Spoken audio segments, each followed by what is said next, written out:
Okay, so I'd like to present a couple more examples of separable differential equations that might help us to see the process a little bit better. This would be example 2. Let's solve dy dx is 2x times e to the y plus x squared with y equals 0 when x is 0. And so that's going to lead somebody to say, wait a minute, you did the thing in the last screencast where you were able to put a box around, this is the y thing, this is the x thing, but you can't do that here. Well, sure we can, because e to the y plus x squared is e to the y e to the x squared, right? Like that's how products work. So yes, there is a y thing and there is an x thing. This is a function of y, this is a function of x. They're multiplied together. And so we can move the blocks around so that 1 over e to the y dy is 2x e to the x squared dx. This is the separate part. Time now for the integrate part. We take the integral on both sides. This is e to the negative y. And the integral of e to the negative y is negative e to the negative y. This is a u substitution problem. This is the derivative of e to the x squared. There's a plus c coming from here and a plus c coming from here. Only one plus c is necessary. Only one constant is necessary. It might not be a bad idea at this point, having integrated, to figure out what c is. That might not be a bad idea. So let's do that. Let's substitute 0, 0 and see what happens.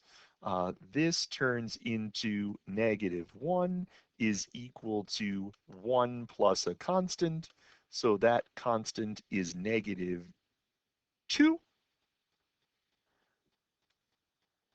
And so we are trying to solve negative e to the negative y is e to the x squared minus 2. Time to get y by itself. How do we do that?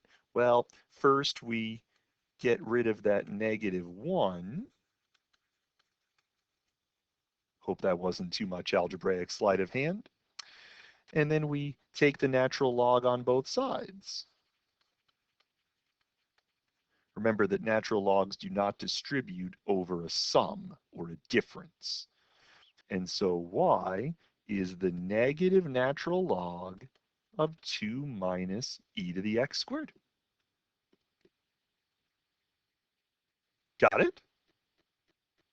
Got it. One more. Let's solve dy dx is 2xy with y equals 3 when x equals 0. How do we do this? There's a function of y, there's a function of x, and we're going to move the blocks around so that 1 over y dy is 2x dx. That's the separation of variables. That's the piece you have to see. And then we integrate. We integrate both sides. On the left side, this is the natural log of y. On the right side, this is x squared. Only one of the sides needs a constant since they're arbitrary. Might not be a bad idea to figure out what c is. Maybe we wait, maybe we don't. It's not too hard to get y by itself here, right? This is e to the x squared plus c. And so maybe now we take a look at the point 0, 3. And we figure out that the value of c that solves this is the natural log of 3. Which means that y is e to the x squared plus ln 3.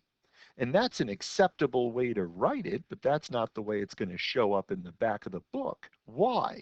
Because that plus means that this is e to the x squared times e to the ln 3, and we know that e to the ln 3 is just 3. And so it's probably going to show up in the back of the book looking like that. These are a couple of standard examples.